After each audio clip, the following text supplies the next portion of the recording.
Hi there. Thanks for joining me. This week we're going to look at part 2 of 3 parts on the subject of break-even point and break-even revenue. And it's probably one of the most misunderstood calculations in the LTL industry. Yet it's one of the most important calculations for you as an LTL leader to understand because of the impact a change in break-even point has on the profitability of the company. And what generally drives that is a change in variable cost as a percent of revenue, that all-important number that I keep talking about. And I think today it'll become much clearer to you why variable cost as a percent of revenue is such a critical number for the profitability of an LTL carrier. Let's begin by refreshing our memory and looking at a slide that we had in the first video explaining break-even point. As you can see from this slide, the carrier has a revenue per day of $142,687. Variable cost per day is $104,447. Fixed and semi-fixed cost per day is $44,518. Now, variable cost as a percent of revenue is 73.2%, and contribution margin percent is 26.8%. The carrier is posting a loss of $6,278 a day and has an operating ratio of 104.4. Now, when I ask in a meeting or in a seminar, and I ask, what's the break-even? Can you tell from this slide what the break-even point of the company is? And typically I'll get the answer, well, it's $148,965 because that's my total cost. It's a little more complicated than that. It doesn't quite work that way. And that's because of the variable cost as a percent of revenue. It's 73.2 cents. So out of every revenue dollar that comes into the organization, 73.2 cents is consumed by operations and moving that revenue through the system. So when you take out the 73.2 cents to cover operational costs, you only have 26.8 cents left over to cover $44,518 of fixed and semi-fixed cost. So if we take our $44,518 of fixed and semi-fixed cost, divide that by 26.8 cents, which is all we've got left to cover that $44,518, that puts our break-even point at $166,112 a day. And that's because 73.2 cents of every revenue dollar is being eaten up by variable cost, operations moving that freight through the system. So that's why it's so important to manage that key relationship of revenue to variable cost. The lower that number is, the higher your contribution margin percent is. And we said many times that fixed and semi-fixed cost is going to remain the same, within a relevant range, remain the same. So the lower the variable cost as a percent of revenue, the higher your contribution margin percent, the more contribution dollars you have, the lower the break-even point of the company becomes, and the more money you make. So it's really that simple. So key relationship, variable cost as a percent of revenue. So in this situation, what really happens to them is they have to grow that to break even, and just to break even, they have to grow their revenue 16.42% a day, or $23,425 a day, sports fans, just to break even. They are 193 shipments a day below break even. Now that's a pretty tall mountain to climb, isn't it? And as a result, it probably wouldn't work anyway, because as revenue increases, and if you don't do anything to change the way you're managing that variable cost on the operation side, your variable cost is going to increase. And as a result of that, contribution margin percent will decrease, break-even point will increase, and profitability will decrease. And it's called chasing expenses with more revenue. It never works, and it never will. And that has put so many carriers out of business. Not understanding this relationship really has put so many carriers out of business because they get into that chasing expenses with more revenue. Just won't work. So let's take a look and see what would happen to the numbers if we had variable cost increase just 1%. So variable costs would go up 1% from $95,957 a day to $97,384 a day. So we're going to get our variable cost up 1%. So what does that mean? What does that do to our contribution dollars? They're going to go down, aren't they? So if variable cost goes up, revenue stays the same. If variable cost goes up, contribution dollars are going to go down. And what's going to happen to your contribution margin percent? There you go. It's going to go down as well. So our fixed and semi-fixed cost is going to remain the same. In this example here, $34,708. So if we take our $34,708, divide that by our 31.75 cents that we have left over, because variable cost is 68.25 cents out of every revenue dollar, we see that our break-even point is going to increase from $106,979 a day to $109,317 a day. If you remember in previous videos, I've made the comment that the two early warning signals for an LTL carrier is your variable cost as a percent of revenue and your contribution dollars per shipment. If those two start going in the wrong direction, you better jump on that bad boy, because it's gonna really pick up momentum on you. I made the comment that if you run an LTL carrier the right way, it'll throw off more cash than you know what to do with. But if it starts going south, it goes south exponentially. It's a quick ride. So if you see those two relationships begin to get out of whack, you better jump on it. But anyway, back. So our variable cost is going to increase 1%, and we see that our contribution margin, our break-even point goes to $109,317. So basically, what happens with that 1% increase in variable cost, the dollar amount is actually going to go up 1.5%, not 1%. So our contribution dollars are going to decrease 3.05%, reduces operating income 11.9%, sports fans. And our contribution dollars per shipment goes down 3.04% from $39.80 to $38.95. So now we've got to have more shipments just to get the same level of contribution dollars that we had before we let the variable cost increase 1%. But look what happens to our break-even point. Oh my goodness, it goes up 4.11%. So that 1% increase in variable cost increased our break-even point 4.11%. So a typical rule of thumb is a 1% increase in variable cost is going to increase your break-even point anywhere from 3 to 7%. And that's where you get into Chase's expenses with more revenue. So you got to manage that relationship of variable cost to revenue, because that drives profitability, break-even point, and profitability. Now, let's be positive. What happens if we have our revenue increases 1% and operations does a good job of absorbing that increase in revenue with cost and capacity already in place? My clients get tired of hearing me say it, but the key to profitability is to understand your excess capacity in P&D, dock, and operations and your level of productivity. And then as revenue and shipment count increases, absorb that increase in revenue and shipment count with cost and capacity you already got in place. Don't throw any more cost at it. And it has a tremendous impact on profitability and break-even point, as we see here. So if we have our revenue increase 1% from $142,687 a day to $144,114 a day, looks pretty good. So our variable cost is going to remain the same. Operations over here is going to nail it. They're going to really absorb that revenue with cost and capacity they've already got in place and not throw any more cost at it. So as a result of that, what happens to our contribution dollars? They're going to go up, aren't they? Because our variable cost as a percent of revenue went down from 68.25% to 67.57% because our revenue increased and we absorbed that additional revenue with cost and capacity we already have in place. So contribution dollars go up. And what happens to our contribution margin percent?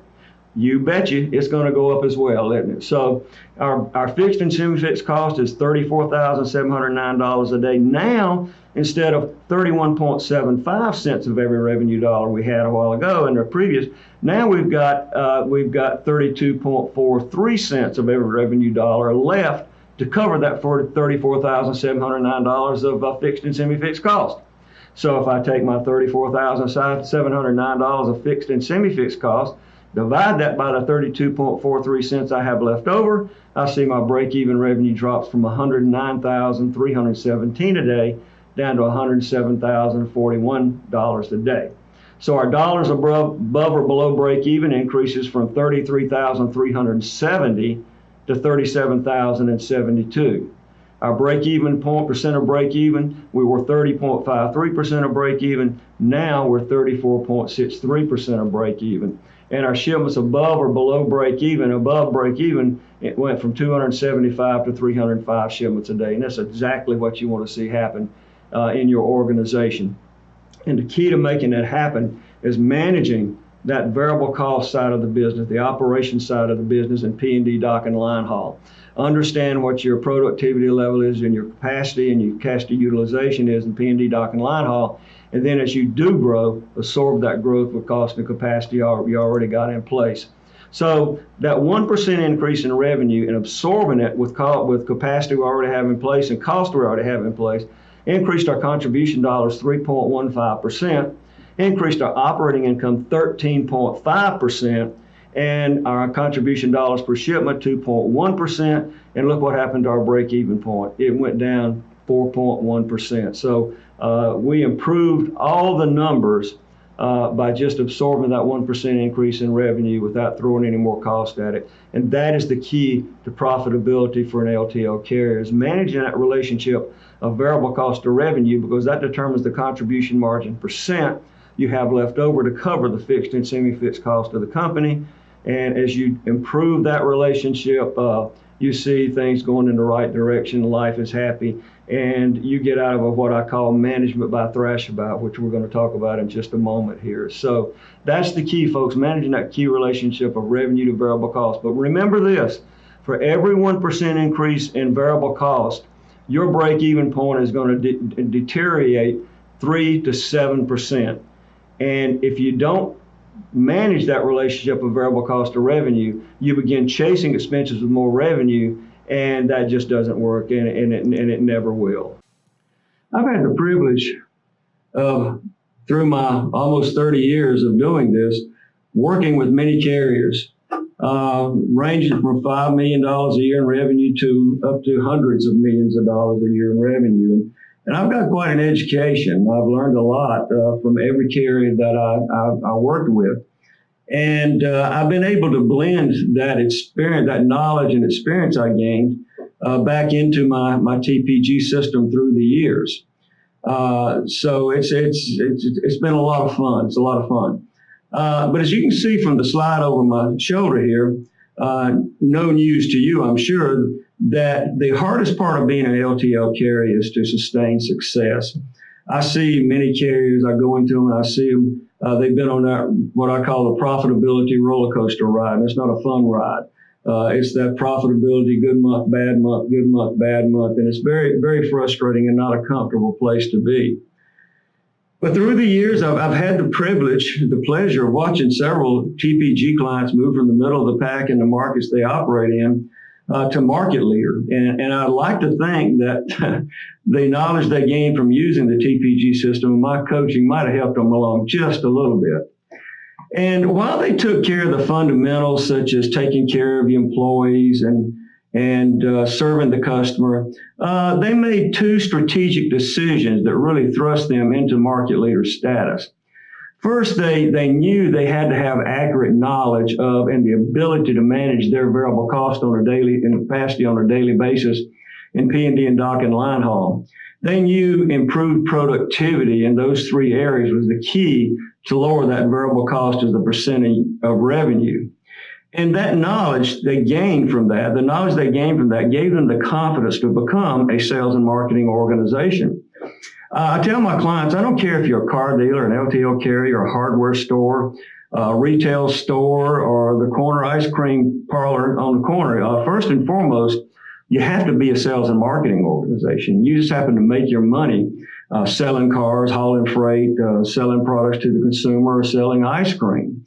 So to become a sales and marketing organization, you must have accurate knowledge of your cost, and that gives you the capacity, the confidence. It gives you the confidence to move into that position. So in our industry, you have to really understand those costs, and you have to understand the capacity and the productivity in your P&D, your dock and your line haul operation, because that's what drives variable cost as a percent of revenue. That's the primary driver of that number. So you see, just having a costing system is not the answer. You can cost all the systems you want, but if you don't have a costing system that's tied back to operations, that also gives operations the ability to manage and measure and manage capacity and productivity on a daily basis, you're diluting profitability, because operations are giving away valuable profit dollars in the form of operating inefficiencies. Remember earlier I said grow and absorb, that's my mantra, grow and absorb. That's the key. It's not that the operations department doesn't know what they're doing. They're just using outdated cost control methodologies that just no longer work because they're too macro, they're too in the mix. Measurements like wages as a percent of revenue, or stops per hour, bills per hour, revenue per P&D unit, pounds per man hour, etc. They're just not granular enough for today's complex operating environment. And you just continue using those methodologies, you just continue to perpetuate your operating inefficiencies, and you're trying to pass them along to the customer in the form of price. Now, the next slide here, you see my management by thrash about slide. That's a phrase I've coined because I'll go into a company, and many companies, not all companies, I've gone into many companies, and I see them doing in a mode of what I call management by thrash about. And what causes that is you've got costing and pricing over here with their system and methodology they're using, the language they're using to cost and price price business. Then you got operations over here using their methodologies and measurements to manage cost and productivity on a day-to-day basis. And then over here you got sales, bird dog, and revenue. And the three of them, because they're using three different systems and three different methodologies, they're not on the same page. It's kind of like you got costing and pricing speaking in German, operations in Japanese, and sales is over here speaking in French. So you have to get them all, and you have to have a system that gets those three key departments that drive profitability on the same page. So as you can see now, I wrote a book from the slide I was showing my book here. And I tell people, if you ever have a night you can't go to sleep, pick this baby up and you'll be out in less than 5 minutes. So I'm just kidding. But seriously though, I did make the decision to sit down and write a book. I wanted to give the leader, the LTL leader, a success system that, if followed, would give the leader not only the ability to improve the profitability of their company, but to build that long-term sustainable profitability and to get off of that profitability roller coaster ride that I described earlier. And I kind of thought to myself, I had a thought at the time, I said, an architect creates and uses a blueprint to build skyscrapers that last for decades. So along those lines, I wanted to give the LTL leader a blueprint that, if followed, would help them build long-term sustainable profitability into their company.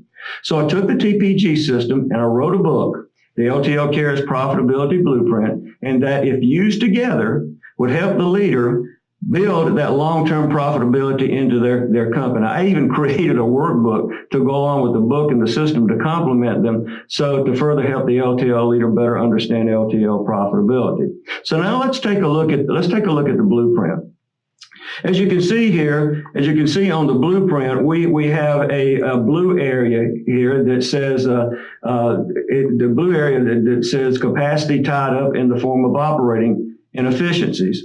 So you must have accurate knowledge of your cost. To accomplish that, you must be able to measure the capacity in operations, your P&D, your dock, and your line haul operations that is tied up in the form of operating inefficiencies. The reason being, you need to know the potential value of removing those operating inefficiencies to the company and factor that into the costing and pricing process. If your costing system can't do that, you're overcosting business that you should be handling because you're adding all those operating efficiencies into the process, into the pricing process. And that does two things. Number one, you're leaving valuable market share in the marketplace you should be handling because you're assigning too much variable cost to the pricing process. Number two, you're trying to pass along the cost of your operating efficiencies on to the customer in the form of price, and that's limiting. A carrier's operating inefficiencies belong to the carrier, not the customer. So if you can't quantify the cost of your operating efficiencies in P&D, dock, and line haul, you don't have accurate knowledge of your cost. Not having accurate knowledge of your cost limits the ability to make accurate decisions relative to growth and profitability.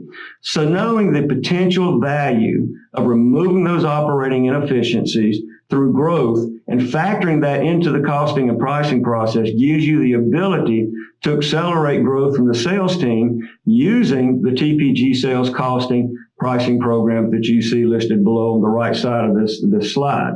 So next, We've quantified the capacity and operations that is tied up in operating inefficiencies in P&D dock and line haul. So we must make sure that operations is removing those operating inefficiencies in P&D dock and line haul by absorbing the additional growth with cost and capacity already in place. Grow and absorb, grow and absorb. So next, and the final missing piece from closing the loop of this process was a weekly P&L statement driven from operations. We completed this about 6 months ago, and it is amazingly accurate. The majority of companies have to wait a minimum of 3 weeks or longer after closing of the month to get a P&L statement to see how much money was made or lost for that month. And that's much too long to compare back to actual performance back to the numbers. So the TPG weekly P&L shows terminal performance on a weekly basis while it's still fresh. Also, as part of this weekly P&L process, we included the ability to set sales and operations goals for the terminal that is tied to a level of profitability that we desire from the group in the terminal. So this provides the ability to measure actual performance against goal, and if something's not right, to know exactly where to go and fix the problem. Finally, we bring it all together using the TPG performance-based incentive compensation program. This program ties the participant's bonus to the areas of profitability, the areas the participant has control over that drives profitability. So as you can see, the TPG system is a complete profit improvement system. It's a blueprint. It's not just a costing system. Just having a costing system is limiting. The TPG system puts sales and operations and pricing on the same page, singing out of the same hymnal. The LTL carries, the profitability blueprint along with the TPG profit improvement system, and coaching by me gives the leadership a vehicle to get off of that profitability roller coaster ride that I described earlier, so you can build long-term sustainable profitability into your company. So next week, what we're going to do is we're going to take an actual operating situation and see how a small change in P&D efficiency produces a large change in profitability. I think you'll find it interesting. So thanks for listening. I really appreciate it. And if you have any questions, please don't hesitate to reach out to me. I'd love to chat with you. And so if you have any questions, give me a call. So until next time, the best to you and yours, and have a great week.